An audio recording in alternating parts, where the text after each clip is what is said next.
So I was invited this year to the Tokyo Game Show by MONGIL Stardive.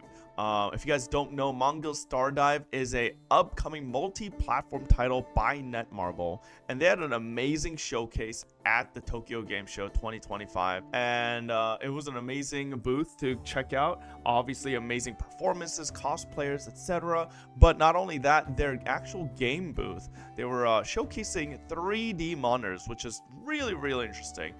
You'll see here, obviously, in the in-game footage that the monitor doesn't really get captured very well from my camera, but it is a crazy effect. I literally was trying to touch the characters because you have to see it for yourself. It literally feels like the characters are coming out of the screen.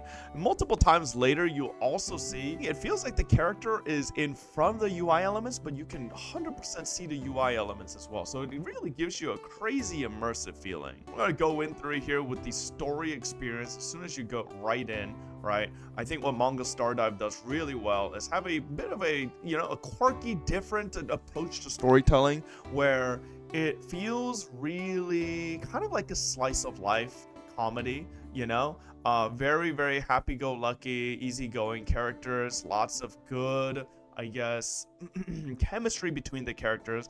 Are like here we're running around as Cloud. That was Verna on the bench. She's sleeping, so we're just gonna head on over, right? And this is what MONGIL Stardive does really well here as well, at least for the tutorial that we've seen or I got to experience, is they really transition well from the story elements into the actual, tutorial elements that introduce combat mechanics and other controls that you may otherwise not know yet, right? A lot of other games may just introduce them with like, oh, just press this key here now, right? Just walk forward, rather than actually immersing you with those controls. But MONGIL Stardive does a great way of essentially showing you what you have to do from the get-go. As you'll see here, we'll go through here as well with Cloud, but then we'll progress eventually with Verna. And when we get introduced to Verna, we basically get a little preview of combat. Right now, Verna is trying to catch up with Cloud to see what's going on, and we get to experience the gameplay with Verna here, fighting these mushrooms. And obviously, she's got completely different combat capabilities as well. Very cool flaming sword. Was very exciting. And then from here, we proceed on to the first boss challenge that we'll run into here. This is what I'm talking about with the storytelling of MONGIL Stardive. It is very goofy and happy-go-lucky with like this type of comedic relief that is going on between Cloud and Verna here. It's just that's Nyanners right there. We'll see later. But as you can see here, where you go through, big pig monster comes in, and this is our first experience immediately with a sort of a boss challenge. I think one of the best things about MONGIL Stardive is the combat. As always, I'm a very big fan of combat, and this game, essentially, as you saw right there, you can actually, if you perfectly time your dodge when there's those gold flashes, you can basically counterattack with a special move, which is really cool, and it feels really good to do. I think one thing that a lot of games, possibly miss on is the actual feel of executing these attacks, right? As you saw there, that perfect dodge. The perfect dodge actually feels really clean as well. If I could, not eat a carrot to the face, this amazing switch and attack feels really good as well. And here you go, we got a little bit of a Nyanners monster attack as well, right? This, I think, kind of is basically introducing you to how, like, fighting with your monster will work eventually down the road. And basically here Nyanners is helping Verna and Cloud fight this big pig monster. And then we're going to send him into the skies with Verna's amazing swing. And then boom, send this guy through to the stratosphere.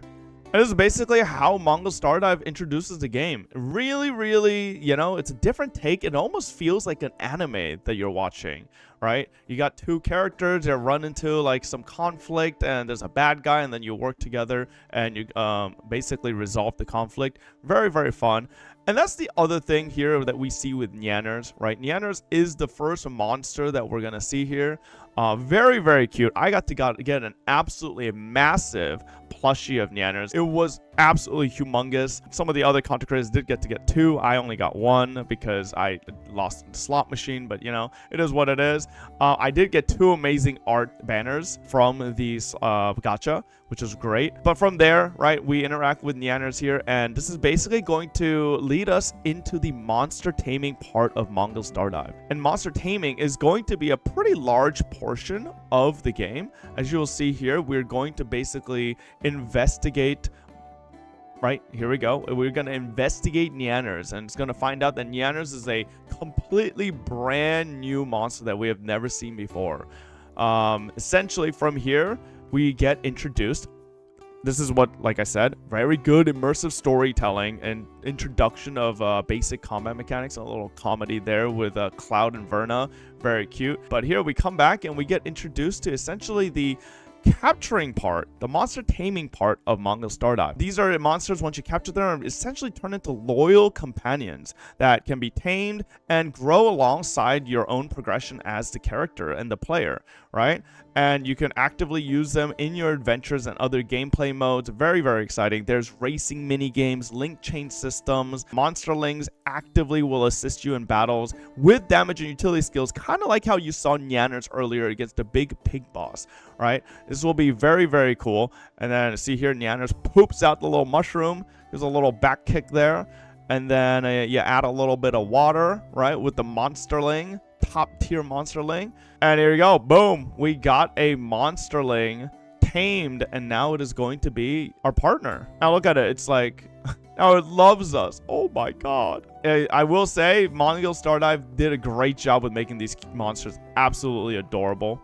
They're so cute. But here we go. With the power of Nyanners, we can now essentially, you know, capture and tame all these other monsters. And now we can go equip the monsterling that we just tamed as well. Here we go. Boom. And equip. And it's just like that. And we can essentially add more and more monsters as we get more, you know, and find and explore the game. You already see in the town so many different monsters, which is very interesting. Now here, we can showcase through all the different characters. We got Mina, absolutely gorgeous character with the twin tails. Obviously, you guys know how I am with twin tails.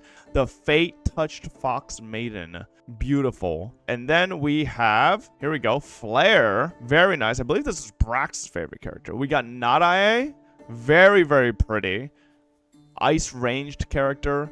Very, very cute. Morning Dew Fox Maiden. We got another fox character. We have Ophelia. We did get to try her, I believe, in closed beta 1. She was actually very fun. Really think she's but she's a bit of a tsundere, if I remember as well. This is one of my favorite characters, Esther. Esther is probably my favorite character at the moment. She is a maid, combat maid. She has a sword hidden inside of her broom. And then we got Reina. Very, very fun. I played her in the beta as well. Amazing character. We got, oh my lord, tender loving carer. Absolute beauty. Francis. Earth ranged. I mean, I don't even need to say anything else. Like, absolutely gorgeous. And I believe this is the last character. We got Daisy. Another very cute character. Now, if you guys don't know, Mongil Stardive is having some major updates for the second closed beta. I believe there's going to be a second episode to the main story, which features Esde, Flea, and Reina, and explores a bunch of the dark past and truths behind the corruption. I believe there will also be 30 plus new monsters, cuter, stronger, and more diverse than ever before seen in the previous betas, and there will be a bunch of new dungeon content. On top of that, brand new addition to the second closed beta will be the new raid boss Amon, tied to the corruption storyline that is coming out with episode 2. Now, if you guys are interested, look into the description. Pre-register for Mongil Stardive. I had an amazing time at Tokyo Game Show. I hope you guys are as excited for this game as I am. And yeah, thank you guys for watching, and that's gonna be about it for our Mongil Stardive showcase. Obviously, there was a lot of beautiful cosplayers and showcases outside of the gameplay, and I had an absolute blast. Thank you, Mongil Stardive, for the opportunity to come out to Tokyo Game Show. It was amazing.